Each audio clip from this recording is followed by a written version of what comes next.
करता हूं। हमारे बच्चे हमसे क्या चाहते हैं, जो हम चाहते हैं वो हम उन्हें देते नहीं, जो देते हैं वो हमसे चाहते नहीं।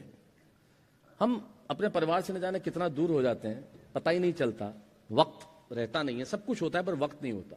बहुत समय पहले की बात है, बैठ जान करो, वीडियो मत कर, लास्ट में करना जब कहूं तेरे को।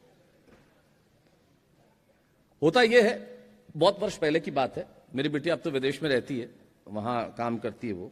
बहुत वर्ष पहले की बात है, छोटी सी थी, मैं मुंबई में, वो जोधपुर में उस वक्त पढ़ती थी, एक बहुत खूबसूरत स्कूल है इसलिए वहां पढ़ती थी वो उस समय। मैं मुंबई में था और आप जानते हैं डेली टेलीविजन शो करने वाले के पास सब कुछ होता है, समय नहीं होता। और उस वक्त तो मैं न जाने कितने शो कर रहा था, कॉमेडी का महामुकाबला, नुक्कड़ के शेर, बहुत खूब, वाह वाह क्या बात है, ये शो जो आप मोहब्बत से देख रहे हैं।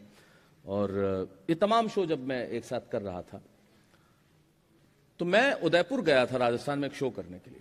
उसका फोन आया, वो मुझे बब्बू बोलती है।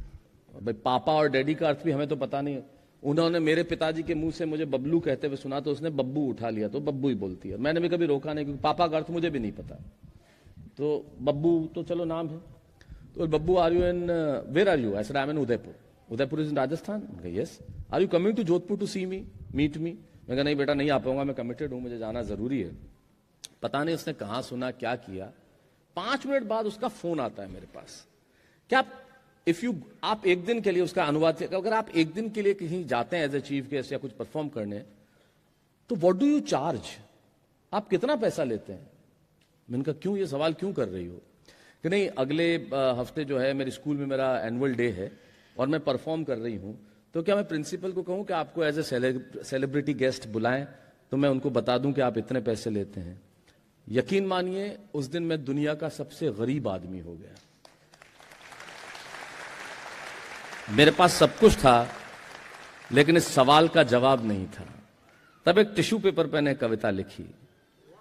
एक उस यात्रा में, हवाई यात्रा में, टिश्यू पेपर पे लिखी हुई कविता, लिखते हुए भी मैं रोया था और जब भी पढ़ता हूं मैं भावुक हो जाता हूं, क्योंकि ये कविता नहीं है। और उसके बाद हुआ ये कि ये कविता अपनी व्यक्तिगत कविता थी।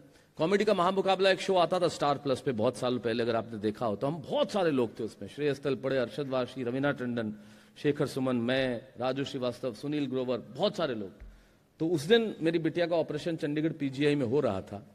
वो उस वक्त अस्वस्थ थी लेकिन ईश्वर की कृपा से वो ठीक है और बहुत बढ़िया काम कर रही है। और मेरे पास सुनाने को कुछ नहीं था, तो मैंने उस दिन ये कहा कि भाई मेरे पास तो आज ये है, मैं ये सुनाऊंगा, मेरे पास सिर्फ ये आंसू है, आप इसको टेलीकास्ट मत करना क्योंकि शो के डीएनए से मैच नहीं करता है। मैंने सुनाई लेकिन उन्होंने टेलीकास्ट किया। और उस जमाने में जब वो सबसे ज्यादा सर्कुलेट होने वाला वीडियो बन गया तो मुझे लगा ये कविता मेरी नहीं है, तो आप लोगों की है। क्या लिखूं?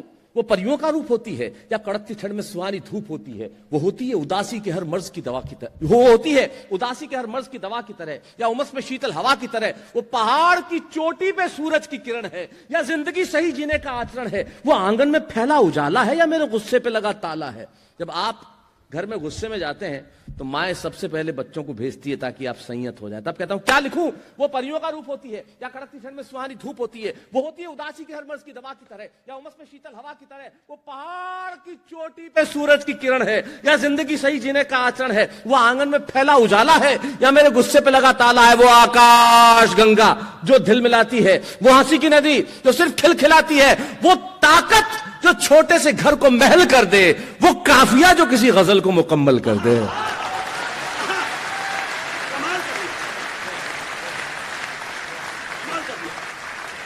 क्या लिखूं? वो परियों का रूप होती है या कड़कती ठंड में सुहानी धूप होती है? वो होती है उदासी के हर मर्ज की दवा की तरह, उमस में शीतल हवा की तरह? वो पहाड़ की चोटी पे सूरज की किरण है या जिंदगी सही जीने का आचरण है? वो आंगन में फैला उजाला है या मेरे गुस्से पे लगा ताला है? वो आकाश गंगा जो झिलमिलाती है, वो हंसी की नदी जो सिर्फ खिलखिलाती है, वो ताकत जो छोटे से घर को महल कर दे, वो काफिया जो किसी गजल को मुकम्मल कर दे, वो अक्षर जो न हो तो वर्णमाला अधूरी है, वो जो सबसे ज्यादा जरूरी है। ये नहीं लिखूंगा कि वो हर वक्त सांस सांस होती है, क्योंकि बेटियां तो सिर्फ एहसास होती हैं।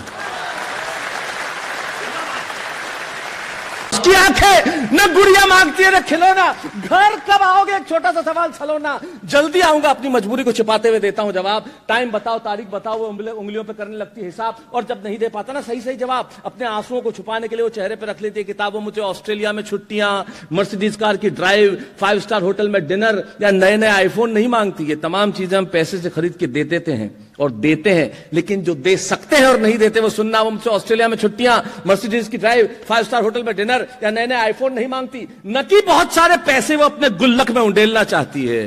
वो बस कुछ देर मेरे साथ खेलना चाहती है, वो कुछ देर मेरे साथ खेलना चाहती है। और मैं वही बेटा काम है, बहुत जरूरी काम है। आपकी आंखों के आंसू मेरी कविता की ताकत है। जो बहते हुए आंसू है ना, जब मैं देखता हूं दर्शकों को कि ये आंसू निकल गए कोर से, तब ये मेरी कविता की ताकत है। आप जिस तरह मेरे साथ ठहाके लगा रहे थे, और अगर मैं आपकी पलकों की कोर को भिगोने में कामयाब हो गया तो मुझे लगता है ईश्वर का आशीर्वाद है हम सब पर। उसकी आंखें ना गुड़िया मांगती है ना खिलौना, घर कब आओगे छोटा, वो मुझसे ऑस्ट्रेलिया में छुट्टियां, मर्सिडीज की ड्राइव, 5 स्टार होटल में डिनर या नए नए आईफोन नहीं मांगती, न कि बहुत सारे पैसे अपने गुल्लक में उंडेलना चाहती है। वो बस कुछ देर मेरे साथ खेलना चाहती है। और मैं वही बेटा काम है, बहुत जरूरी काम है, नहीं जाऊंगा तो कैसे चलेगा, जैसे दुनियादारी के जवाब देने लगता हूं। और वो सपने में खेलते हुए मेरे साथ सोती है, चुपके चुपके रोती है। जिंदगी ने जाने क्यों इतनी उलझ जाती है। और हम समझते हैं कि बेटियां सब समझ जाती है, हम समझते हैं।